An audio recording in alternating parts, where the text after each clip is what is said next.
मेरे पापा को लगा कि मैं पेट से हूँ। बदनामी के डर से पापा ने मेरी शादी नौकर से करवा दी। मैं बेकसूर थी, पर जब शादी के 6 महीने बाद ही मुझे बच्चा पैदा हुआ तो बच्चे को देखकर मेरे होश उड़ गए, क्योंकि यह बच्चा तो मेरे मैं थकी हारी कॉलेज से घर आई। घर पर पापा को देखकर हैरान थी, क्योंकि पापा तो इस वक्त ऑफिस में रहते थे। आज भरी दोपहर में घर कैसे चले आए?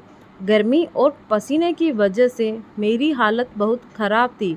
पापा ने मुझे गहरी नज़र से देखा, जैसे किसी वह मेरे अंदर कुछ झांकना चाहते हो, और मुझे देखते ही बहुत अजीब लफ्ज़ों में पूछने लगे, रावी, आज तुम्हें कॉलेज से आने में इतनी देर क्यों लग गई? पापा की बातों से मैं हैरान परेशान उनके सामने बैठ गई और बताने लगी कि आज कॉलेज में एक्स्ट्रा क्लासेस थे, इसीलिए मुझे घर आने में देर हो गई। पापा ने सर से पाँव तक मेरी तरफ देखा और कहने लगे, बस इतनी सी बात है। मुझे उनका यह पूछने का अंदाज़ा बिल्कुल अच्छा नहीं लगा, पर यह कोई नई बात नहीं थी। काफ़ी सालों से मैं उनकी इस रवैये से परेशान थी। पापा को मेरी बातों पर बहुत कम यही यकीन होता था। वह इस तरह सवाल करते जैसे मैं उनसे कुछ छुपा रही हूँ। मैंने कहा, हाँ पापा, बस इतनी सी बात थी। आखिर क्या बात हो सकती है? ड्राइवर मेरे साथ होता है, आप चाहे तो उनसे भी पूछ सकते हो। मुझे कॉलेज ले जाने और ले आने वाला ड्राइवर 24 से 25 साल का था। जवान लड़का था। उसका नाम वीर था, लेकिन पापा को उस पर बहुत ज़्यादा भरोसा था। इससे पहले उसका बाप हमारे यहाँ नौकरी करता था। वह लोग बहुत शरीफ लोग थे। जब से मैंने कॉलेज आना जाना शुरू किया था, वीर ही मुझे ले जाने और ले आने की जिम्मेदारी उठा रहा था। इतना यकीन दिलाने के बाद पापा को किसी तरह मेरी बातों पर भरोसा हुआ। फिर उन्होंने कहा, ठीक है, कमरे में जाओ और फ्रेश हो जाओ, फिर साथ बैठकर खाना खाते हैं। अपने पापा का यह अंदाज बिल्कुल अच्छा नहीं लगा। कहने को तो वह मेरे बातों पर प्यार करना तो बहुत दूर की बात है, वह मेरे साथ बहुत सख्ती से पेश आते। मेरी हर छोटी से छोटी हरकत पर उनकी नज़र होती थी। रात में वह कहीं बाहर मेरे कमरे का चक्कर लगाते। पता नहीं क्यों पापा को मुझ पर भरोसा नहीं था। मेरा गुस्सा थोड़ा ठंडा हुआ तो मैं फ्रेश होकर बाहर खाना खाने डाइनिंग टेबल पर आकर बैठ गई। पापा बार बार मेरी तरफ देख रहे थे, जैसे लगता था वह मुझसे कुछ कहना चाहते हैं। मैंने कई बार उनसे पूछा भी कि आखिर क्या बात है, पर उन्होंने मेरी बातों का कोई जवाब नहीं दिया। जब से माँ इस दुनिया से गई थी, पापा ने ही मुझे पाल पोस कर बड़ा किया था। माँ की मौत के वक्त मेरी उम्र लगभग 10 साल की थी, पर अब मेरी उम्र 17 साल हो गई थी। पापा हर वक्त मेरे साथ सख्ती से पेश आते। उनके इस रवैये से मैं अपने ही घर में घुट घुट कर महसूस कर रही थी। कॉलेज में मेरी एक दोस्त थी, रीमा। उससे मेरी गहरी दोस्ती थी। कभी कभार मैं रीमा के घर चली जाती। रीमा का एक भाई था, कबीर। जब मेरी माँ के घर जाती तो कबीर हम लोगों से बातें करने लगता। कभी कभी रीमा को कॉलेज छोड़ने आता। कबीर की बातों से लगता कि वह मुझे पसंद करता है। वह एक अच्छा लड़का था, लेकिन पापा के खौफ से मैं कोशिश करती उससे दूर ही रहो। लेकिन एक दिन मेरी बदकिस्मती थी। कि क्या थी मुझे नहीं पता। पापा मेरे पीछे कॉलेज आ गए और उन्होंने कबीर के साथ मुझे बात करते हुए देख लिया। पापा मेरे कॉलेज क्यों आए थे यह तो मुझे नहीं पता, पर उस दिन मेरी ज़िंदगी में क़यामत आ गई। कबीर के साथ बात करते देख गुस्से में पापा ने मुझे गाड़ी में बिठाया और अपने साथ घर लेकर चले आए। उस दिन से पापा ने मेरा कॉलेज जाना बंद करवा दिया। उन्हें शक था कि कबीर के साथ मेरा रिश्ता है। मैंने पापा को लाख समझाने की कोशिश की, पर पापा ने मेरी एक न सुनी और गुस्से में मुझसे कहने लगे, मैं अपनी इज्जत को दांव पर लगने नहीं देख सकता।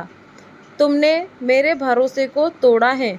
तुम्हारी माँ के गुजरने के बाद मैंने हर दिन तुम्हारी फिक्र में गुजारा है। इतनी पाबंदियों के बाद तुमने आज मेरे मुंह पर कालिफ लगा दी। पापा के इस बात ने मुझे अंदर से झकझोर कर रख दिया। मेरा रोना धोना कुछ काम नहीं आया और बिना किसी गुनाह के मेरी पढ़ाई बीच में ही अधूरी रह गई, जबकि कबीर के साथ मेरा ऐसा कोई रिश्ता नहीं था कि पापा के सामने मुझे शर्मिंदा होना पड़ता या पापा की इज्जत पर कोई आँच आती। मैं घर में बंद होकर रह गई थी और हर वक्त खामोशी से अपने कमरे में पड़ी रहती। हमारे घर में पैसे रुपये की कोई कमी नहीं थी, पर एक आज़ादी थी जिसके लिए मैं तरस रही थी। मेरे पापा को ही जब मेरे ऊपर भरोसा नहीं था तो मैं गैरों से क्या उम्मीद रखती। एक दिन मेरे पापा के दोस्त राम अंकल, जो कि मेरे पापा के बिजनेस पार्टनर भी थे, हमारे घर आए। वह आते ही मेरी पढ़ाई के बारे में मुझसे पूछने लगे। मैंने रोते हुए उन्हें सारी बात बता दी। वह पापा के पुराने दोस्त थे और अक्सर ही हमारे घर आना जाना करते थे, इसीलिए मुझे उनसे कोई झिझक नहीं थी। मैं अपने दिल की हर बात उनसे आसानी से बता दिया करती। राम अंकल को जब भी मेरी पढ़ाई के बारे में पता चला तो उन्होंने समझाते हुए मुझसे कहा, तुम फिक्र मत करो, तुम्हारे पापा से बात करके मैं तुम्हारी पढ़ाई फिर से चालू करवा दूंगा। राम अंकल की बात सुनकर मुझे थोड़ा तसल्ली हुई, क्योंकि पापा राम अंकल की हर बात मानते थे। राम अंकल किसी दिन पापा से यह बात कहते, इससे पहले ही मेरी ज़िंदगी में एक और नया मोड़ लिया। एक दिन रात के वक्त मैं गहरी नींद में सोई हुई थी कि पापा अचानक मेरे कमरे में आए तो मेरे मोबाइल की घंटी बज रही थी। तो फ़ोन उठाया तो फ़ोन पर कबीर था। उसने मुझसे यह पूछताछ के लिए फ़ोन किया था कि उसे पता चला कि उसकी वजह से मेरी पढ़ाई बंद करवा दी गई है।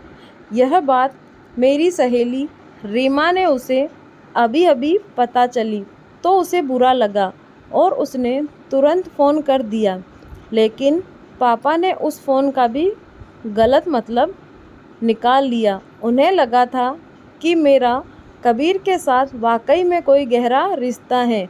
उस रात से पापा ने मेरा मोबाइल फ़ोन छीन लिया और मुझसे कमरे से बाहर निकलने तक मना कर दिया। यह सब होते के बाद मैं सारा वक्त कमरे में बंद रहती।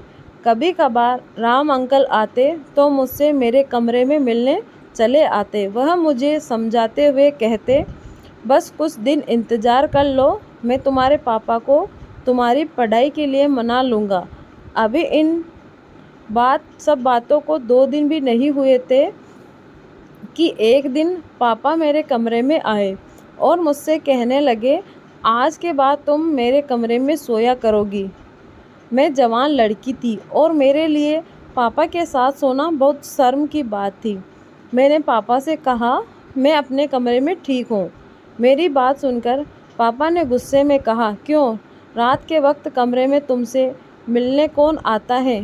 पापा की इस तरह की बातें सुनकर मेरी आंखों में आंसू आ गए और मैंने रोते हुए उनसे कहा, एक बार तो अपनी बेटी पर यकीन करें। पापा ने कहा, जितना भरोसा करना था मैंने कर लिया, पर आज के बाद तुम मेरे कमरे में ही सोया करोगी। उस दिन के बाद से पापा ने अपने कमरे में मुझे सुलाना शुरू कर दिया। पापा के कमरे में सोते समय मैं सारी रात जागने में गुजार देती, क्योंकि पापा के कमरे में सोना मुझे अच्छा नहीं लगता था। सारी रात जागने की वजह से जब मैं अपने कमरे में जाती तो पूरा दिन सोते हुए गुजारती। इन सब बातों को 3 महीने गुजर चुके थे कि अचानक मेरी तबीयत खराब होने लगी।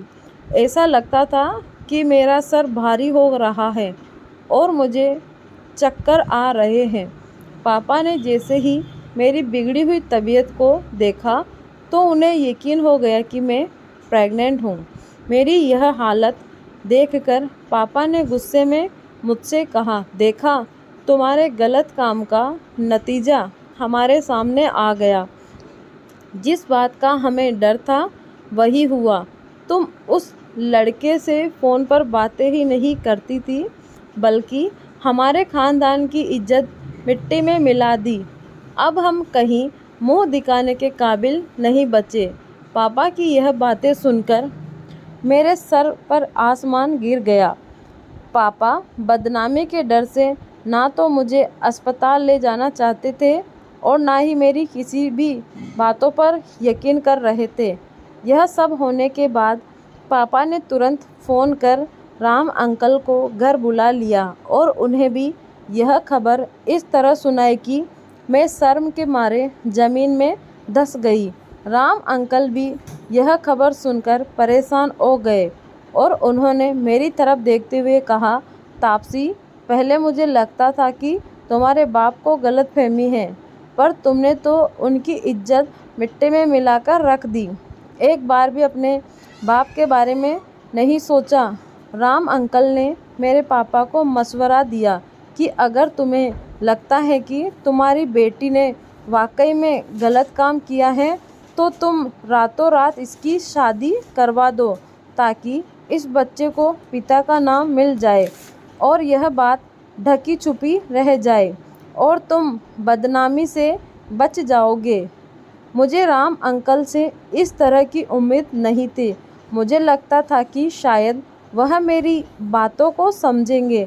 पापा और राम अंकल अभी यह सब बातें कर ही रहे थे कि तभी वीर उन दोनों के लिए चाय बनाकर ले आया। वीर को सामने देखते ही पापा ने अचानक उससे पूछ लिया कि क्या तुम तापसी से शादी करोगे।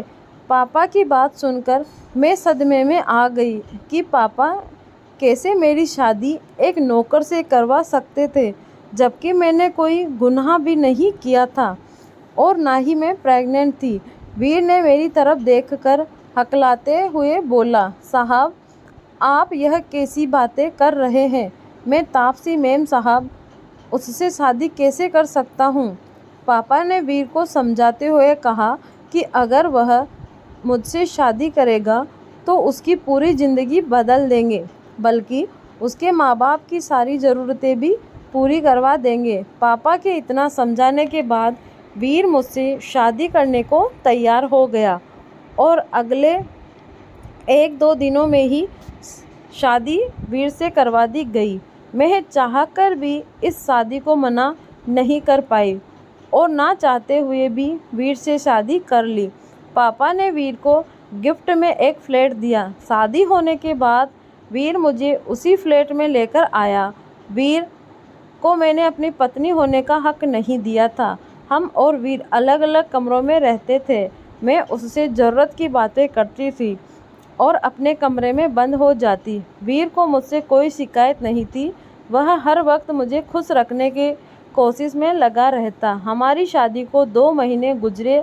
धीरे धीरे करके मेरी तबीयत ख़राब होने लगी और मेरा पेट बताने लगा कि मैं पेट से हूँ, लेकिन मुझे अभी तक यकीन नहीं था कि मैं प्रेग्नेंट हूँ, क्योंकि मेरी नज़र में तो मैंने कुछ गलत काम किया ही नहीं था तो मैं प्रेग्नेंट कैसे हो जाऊंगी।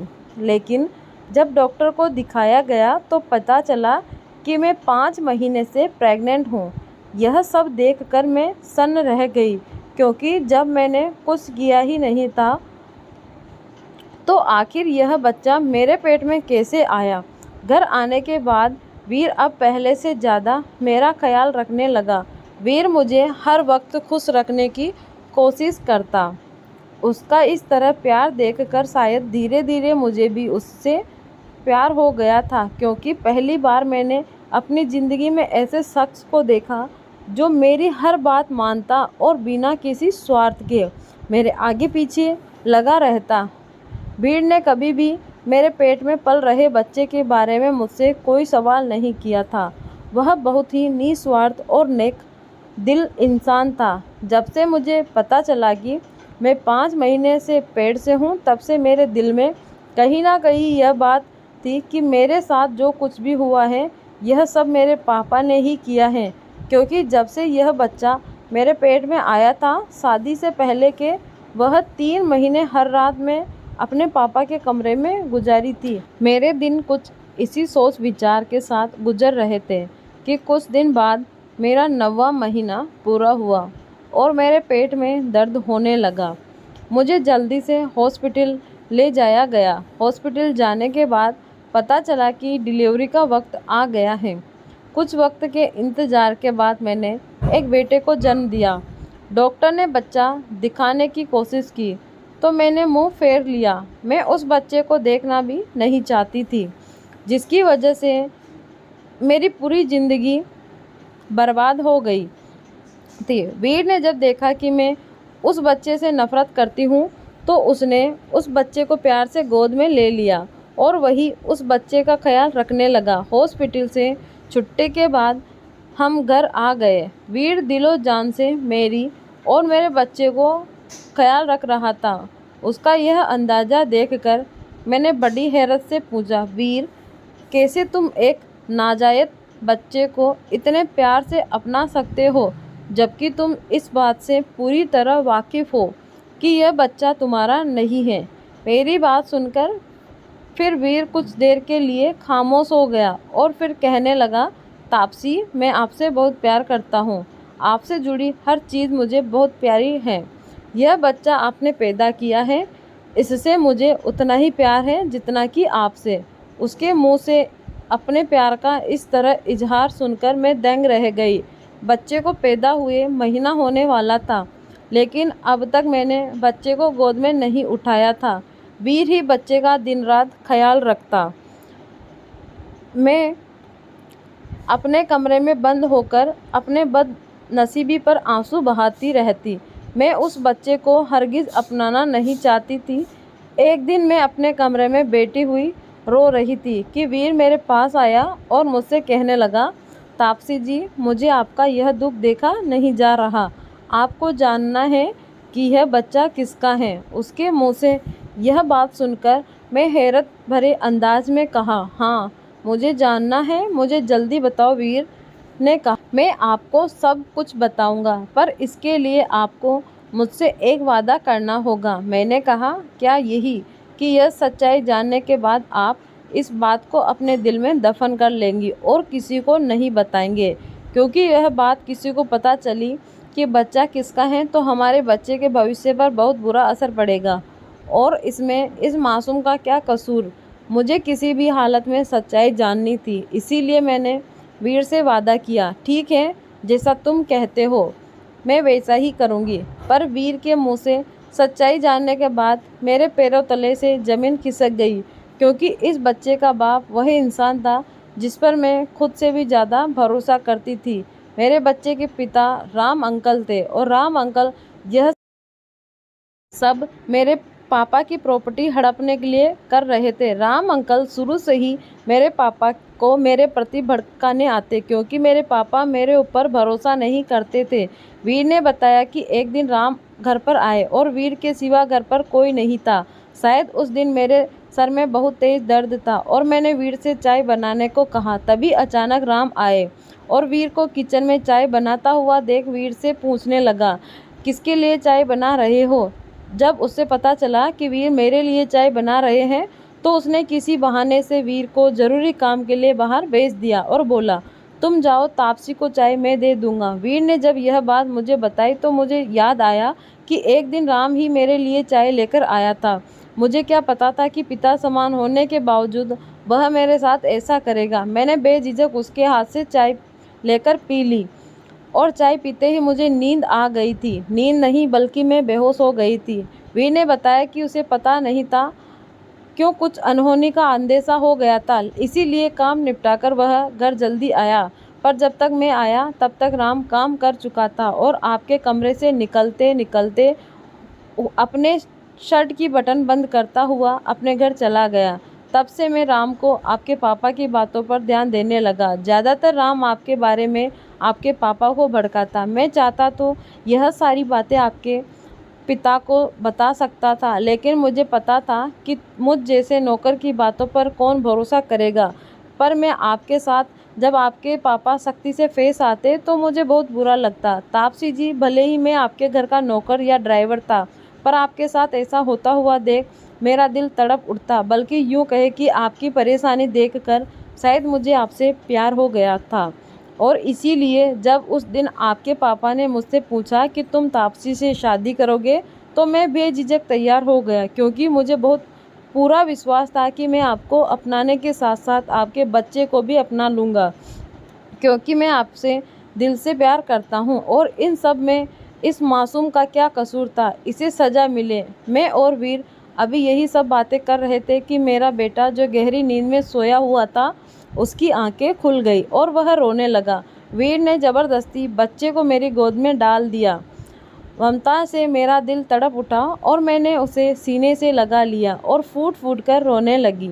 मैंने वीर से कहा, वीर, जैसे मैंने तुमसे वादा किया कि मैं इस बात किसी को नहीं बताऊंगी, वैसे ही तुम भी मुझसे एक वादा करो कि राम की यह घिनौनी करतूत मेरे पापा को बताओगे, ताकि उन्हें भी तो पता चले कि उनकी बेटी के साथ गलत करने वाला कौन है। और आज तक जो वह मेरे ऊपर शक करते आ रहे थे, उनकी बेटी गलत नहीं है, बल्कि उनका सबसे करीबी दोस्त गलत है, जिस पर वह खुद से भी ज़्यादा भरोसा करते थे। वीर ने कहा, पर यह बात आपके पापा किसी को बता दिए तो? मैंने वीर से कहा, पापा यह बात किसी को नहीं बताएंगे। मैं पापा को समझा लूँगी, अपने लिए ना सही अपने बच्चे के लिए। बस यह बात मैं उन्हें इसलिए बताना चाहती हूँ कि उन्हें भी सच्चाई का पता चले। वीर ने उसी वक्त फ़ोन करके पापा को बुलाया और सारी सच्चाई बताई। पापा को जब यह बात पता चली तो वह मेरे सामने हाथ जोड़कर फूट फूट कर रोने लग गए। कहने लगे, तापसी, मुझे माफ़ कर दो, मैंने अपनी बेटी पर भरोसा ना करके बहुत गलत किया, और अगर इस बच्चे की बात ना होती तो मैं अभी इसी वक्त राम को जेल भिजवा देता। पापा उसी दिन मुझे और वीर को अपने साथ लेकर चले आए और राम से सारे रिश्ते नाते तोड़ दिए। हमने और वीर ने एक वादा किया कि हम गैरों से ज़्यादा अपने बच्चों की बातें सुनेंगे, क्योंकि जो मेरे पापा ने मेरे साथ किया कोई भी पेरेंट्स अपने बच्चों के साथ ना करे। क्योंकि अगर मेरे पापा मुझ पर भरोसा किए होते तो आज मुझे यह सब नहीं भुगतना पड़ता। दोस्तों, अगर आपको ये वीडियो अच्छी लगी हो, ये कहानी अच्छी लगी हो, तो आप इसे ज़रूर शेयर करें और कमेंट करके बताएं आपको कहानी कैसी लगी। धन्यवाद।